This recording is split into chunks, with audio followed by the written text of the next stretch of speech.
नमस्कार दोस्तों, the legal Indian के इस एपिसोड में आप सबका स्वागत है। दोस्तों, हमने देखा कि पिछले कुछ दिनों में एक प्रेग्नेंट एलिफेंट को कुछ अज्ञात लोगों ने पटाखा खिलाकर उसकी जान ले ली। जब हम इस तरीके की चीज़ें देखते हैं तो ऑब्वियस सी बात है, as a law student, as a law abiding citizen, हमारे मन में एक क्वेश्चन आता है कि क्या ऐसा लॉ है जो इन तमाम चीज़ों को रिस्ट्रिक्ट कर सके। मेरे भी मन में ऐसा कुछ सवाल आया। मैंने सोचा कि आपके साथ साझा करूं। ये तमाम क्वेश्चन है जो मेरे दिमाग में आया जब मैं ये दर्दनाक घटना को सुना और देखा, तो ये सब सवाल मेरे सामने आया। आज हम इन सवालों को समझने का प्रयास करेंगे लीगल एंगल से कि आखिर लॉ क्या है, कितना पनिशमेंट इनको मिल सकता है, और भी रेलेवेंट चीजें हम इस पे देखने का प्रयास करेंगे। तो चलिए शुरू करते हैं। पहला प्रश्न है कि whether these type of acts are prohibited by law.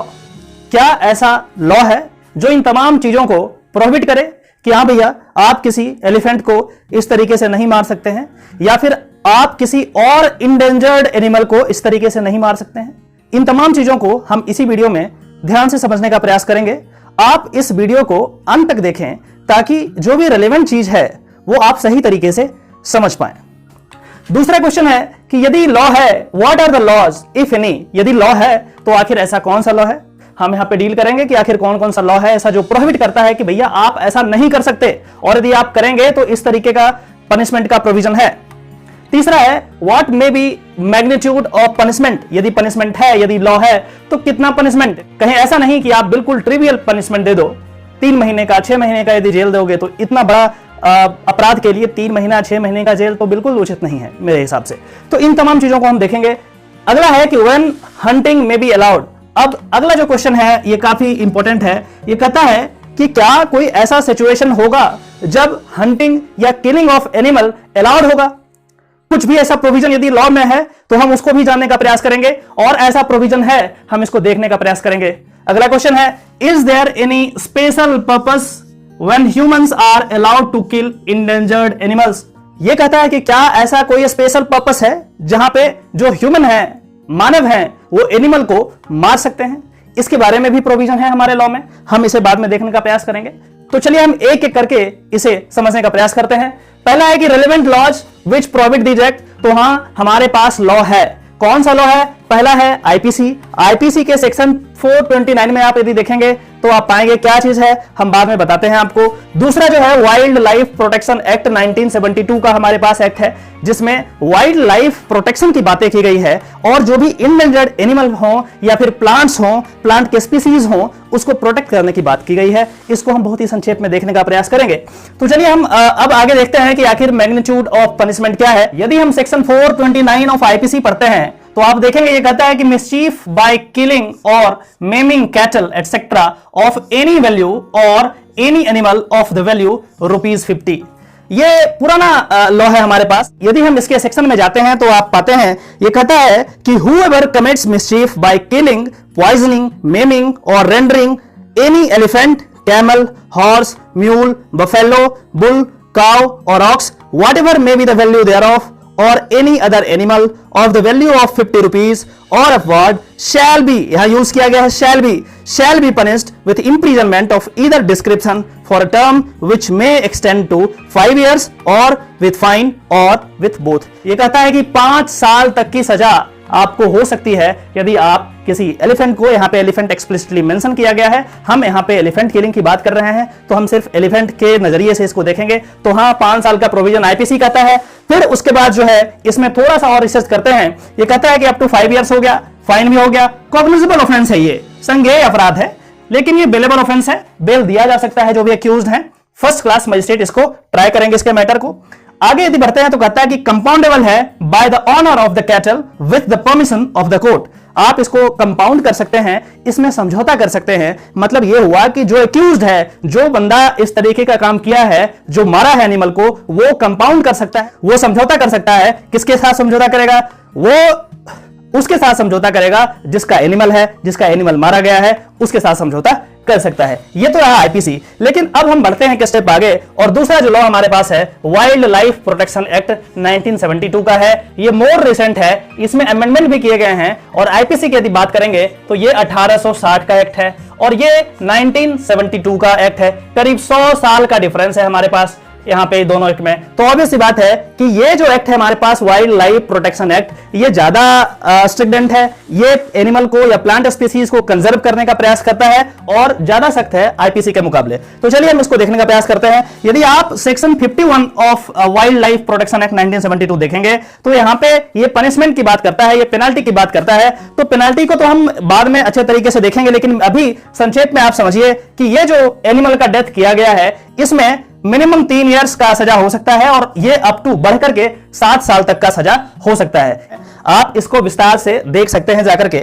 उसके बाद आपको मैं ये भी बताऊं कि यही वाइल्ड लाइफ प्रोटेक्शन एक्ट में एक शेड्यूल है, शेड्यूल 1, जिसमें इंडेंजर्ड एनिमल का लिस्ट दिया गया है और ये जो एलिफेंट की बात हम करते हैं वो इसी शेड्यूल में है। इंडियन एलिफेंट, जिसका साइंटिफिक नाम एलिफस मैक्सिमस है, इसको आप शेड्यूल में पाएंगे।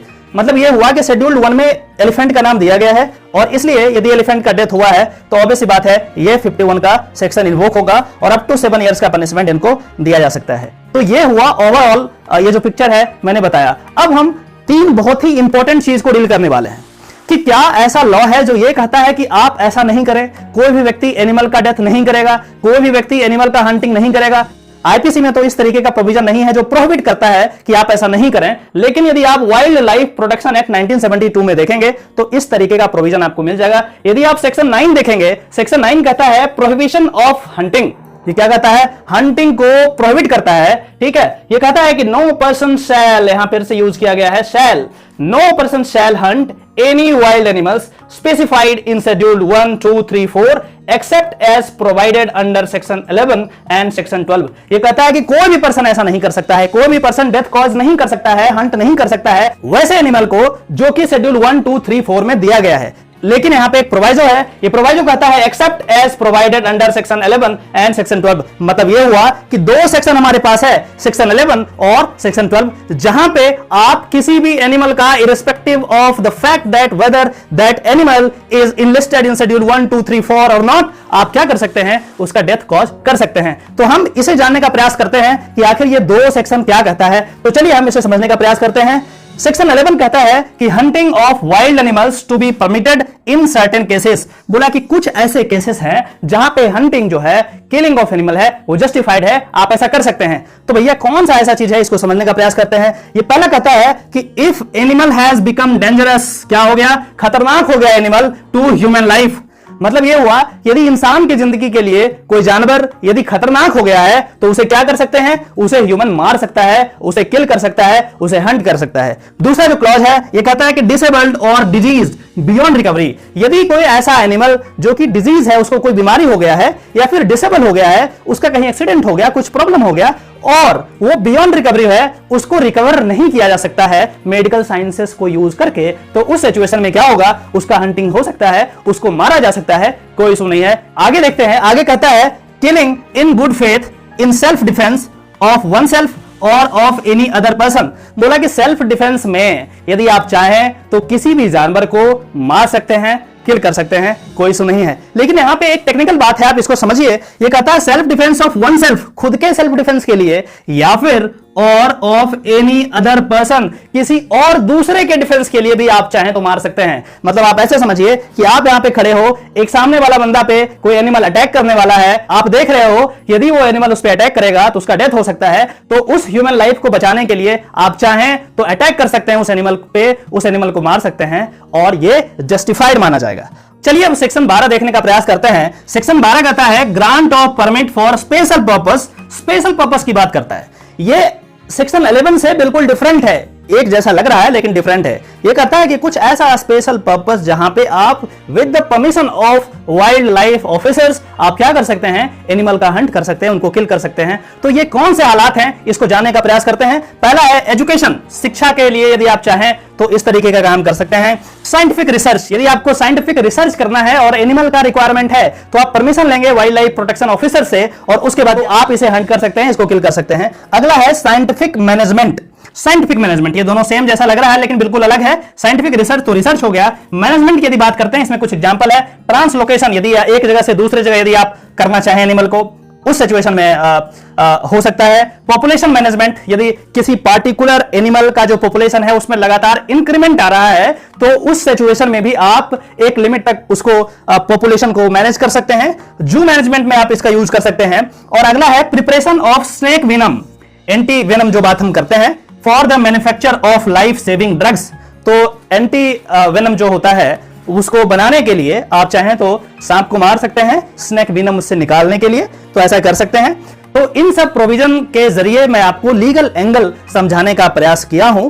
ये बात बिल्कुल ऑब्वियस है कि इस तरीके की जो घटनाएं हुई है वो काफी पीड़ादायक है और एक सभ्य समाज में इस तरीके की चीजें नहीं होनी चाहिए। मैं चाहता हूं कि आप लीगल एंगल भी समझ पाएं कि हमारे पास क्या लॉ है, क्या हमारा जो लॉ है वो पर्याप्त है, क्या हमें लॉ में अमेंडमेंट करने की जरूरत है, क्या पनिशमेंट और ज्यादा होना चाहिए। ये तमाम चीजें आप खुद से डिस्कस कर सकते हैं, खुद से एनालाइज कर सकते हैं। एक क्वेश्चन जो आपके लिए मैं छोड़ते जा रहा हूं, आप इसका आंसर कमेंट बॉक्स में जरूर दें। और ये क्वेश्चन है कि हियर इन दिस केस, ये जो केस हुआ जिसमें एक एलिफेंट का डेथ हुआ है, तो here in this case the female elephant was pregnant, so whether the accused should be liable for killing 2 elephant और नॉट। इस सिचुएशन में क्या हुआ कि जो एलिफेंट मारा गया है वो एक फीमेल थी, वो एक फीमेल प्लस प्रेग्नेंट फीमेल थी और एक इन्फेंट एनिमल का भी साथ के साथ डेथ हो गया है क्योंकि इनकी मां का डेथ हो गया। तो क्या इस सिचुएशन में जो एक्यूज है उस पे